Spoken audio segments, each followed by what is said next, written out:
Hey everyone, this is Old School from whatthebuck.net coming to you from my home office. I wanted to do a couple things this morning. See if I can get some of this light taken care of in the background, because that's probably annoying as hell.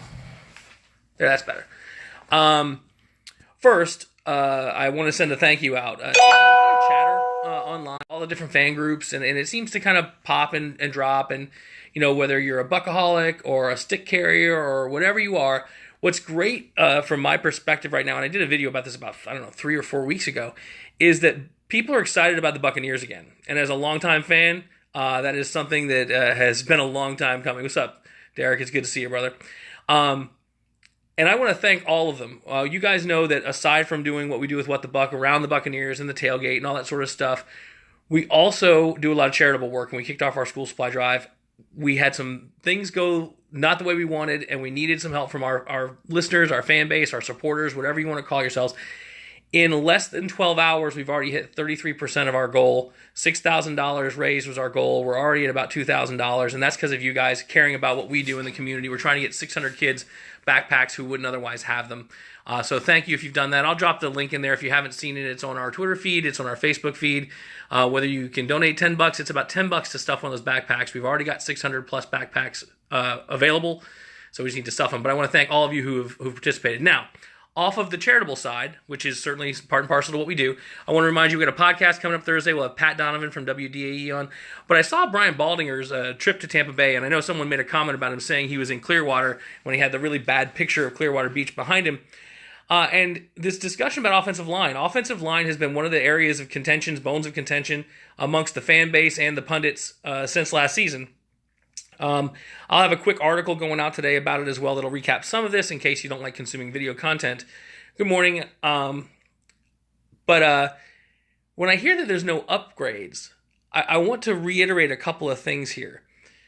And one of the videos that'll be in that article is the video from Tom Cable from the Seattle Seahawks going over J.R. Sweezy and walking through some of his film. We went on and got J.R. Sweezy to upgrade the line, and he was injured. This is something that happens from time to time, and it sucks when it does. When you invest and you don't get to use that new toy, it sucks. But do not lose sight of the fact that that investment was made to upgrade that guard position. That also allows the transition of Ali Marpet, to center. When you are able to get better five guys on the field at the time, that's what works out well. Now, we've got Marpet and Donovan Smith, and Donovan Smith gets a lot of crap from a lot of fans. But this is a guy who every one of our coaches, all the assessments have been made, has the physical tools to not only be good, but be dominant potentially at the NFL level at a very difficult position, which is left tackle. So each year that they are able to advance, Marpet and Donovan Smith get another year under their belt, get another year of training camp, get another year of workouts in the offseason, get another year of experience playing at the NFL level.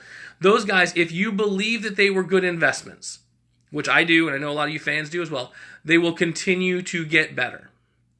So, our center now, our left tackle, have another year of improvement. We have J.R. Sweezy coming in. DeMar Dotson got a good contract. He's a good player. There was a reason why he was allowed to get that contract, because he does have the ability to perform. DeMar did not have a great season last year. I, for one, believe he's going to rebound this year. Now, he may not, so they continue to build depth. But when you look at an offensive line that has 5 starters, when you put J.R. Sweezy in there, if you assume that he is as good as he was in Seattle and can be, you already improved your line 20%. If Marpet and Smith get better, then this is improving 3 of 5 players on the offensive line. You don't have to improve your line by going off and signing a bunch of rookies or a bunch of free agents. You invest in your line over time. They're building blocks. They work together. Continuity, as a commenter just commented down there, is really important. Getting these guys time to play together so that when they're running zone, they know where each other are. When they're running man, they know that they can count each other to run their man games, whether it's reach blocks or whatever it happens to be. So anyway, I just wanted sorry, Derek, I didn't see. I just wanted to go out there and talk a little bit about the offensive line, because it was interesting that seems to be the only thing people can give shit about is the offensive line. And to King Eddie, Allie's a really smart guy. He's fast off the ball. I always get nervous when you take someone who's doing really well at a position and move him to another position. But when you're making room for someone that you think can be dominant in that position as well, and you think you're upgrading, I think it's probably a good move. I'm going to give Hop the benefit of the doubt that he's seen enough of Allie at the center position to do that. It also provides depth with Evan Smith and Joe Hawley back there. You've got veteran depth who know how to get in there and play, can give you some minutes when you need them to, and that's aside from the young guys that we've got that we're trying to see what we can put together. So it's really. I hate to sound so fan biased and say that it's much ado about nothing, but we really do have to see him in full contact. With training camp coming up, we'll see some of that in live fire. It was funny because Coach Cable on the video that I'll put in the article, and you guys, I mean, it's got a ton of views. I'm sure if you're following the offensive line, you've seen Tom Cable breaking down J.R. Sweezy. I'll talk about that in a second, Roland. Tom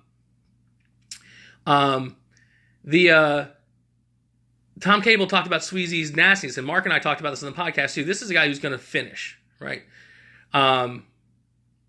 We definitely don't want to cut Hawley. His beard is definitely worth keeping. So let's transition off offensive line unless you guys have specific questions. I got a few minutes. I wanted to talk about this. We'll talk about it in more depth on Thursday at 9 o'clock with Pat Donovan. But backup quarterback to me is not much of a concern, to be honest, because I don't think that you have the luxury in the NFL of being overtly concerned about your backup quarterback.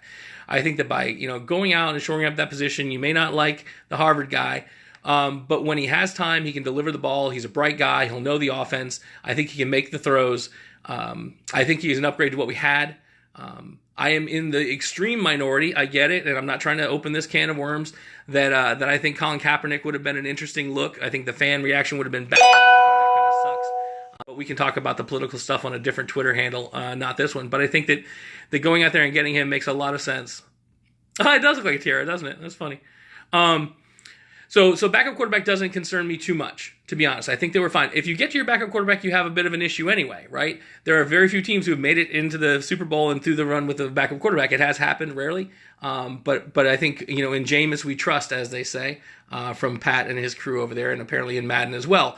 On the running back position, whoever asked that question about running backs and trusting the offensive line, it's a great conversation because there does have to be continuity and chemistry between the running backs to understand where blocks are going to be established and which way the leans are going to go. And in that same video, Tom Cable talked about Marshawn Lynch working hand in glove with J.R. Sweezy, understanding where his blocks were going to be and being able to cut off of those blocks. Now, a part that's not often discussed about offensive linemen is past the line of scrimmage, past initial contact. So if you're doing a combo block where you're stabbing out with your inside hand, then you're getting to the second level, we need to have athletic guys. And that's what I think they've assembled, right? When you look at what they've got across this line, they've got a bunch of athletic guys that can get out there and run, and none of these guys want any part of our offensive line hitting them downfield. So I'm pretty excited about that. So on the running back side, regardless of who's running, I know that that's a whole nother can of worms with Doug Martin with the 4 games out, with Jacquizz Rodgers and draft picks, etc. I think that we've got some good things to see, and I think the team's got to make some hard decisions. To be honest, I've already sort of let my position be known. I think Doug will be fine coming back. I think we're going to see the rejuvenated Doug Martin, but I think that's a good thing. I think depth is always important. To the question about secondary, again, it was funny. I also watched. Sorry about moving the camera so much, but I hate that I can't do this from the PC. I watched the NFL Network review of last season. So here's the thing. You guys have been with me. If you've been with me for a while, you know that normally this is the time of the year that I start getting excited. Well, it started happening. Watching the review from last year, watching the locker room videos of Jameis and watching the pregame videos of Gerald up there getting the team fired up and seeing how close we were to the playoffs and seeing how the team continued to mature over the year and the defense continued to get stronger. I remembered anecdotally, I'll have to go back and get quotes if you guys want me to at some point. There's a lot of shit talked about our secondary last year, especially early, because they weren't performing particularly well. They weren't on the same page. But as the defense shored up and as the year progressed, that secondary started to really perform. Now, that's because you got a guy like Brent Grimes who knows what the hell he's doing.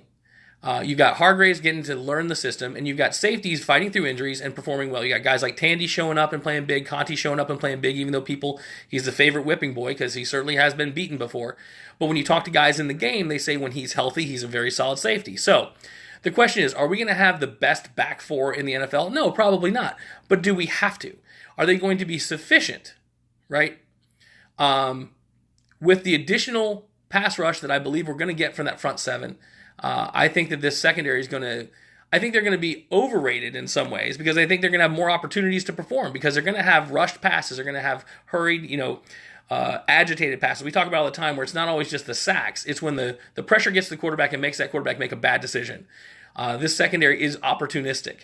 And that's sort of been a hallmark of Buccaneers defense for as long as the Buccaneers have been prominent, irrespective of their base sets, right? That's not a Tampa 2 slight or a Tampa 2 pro.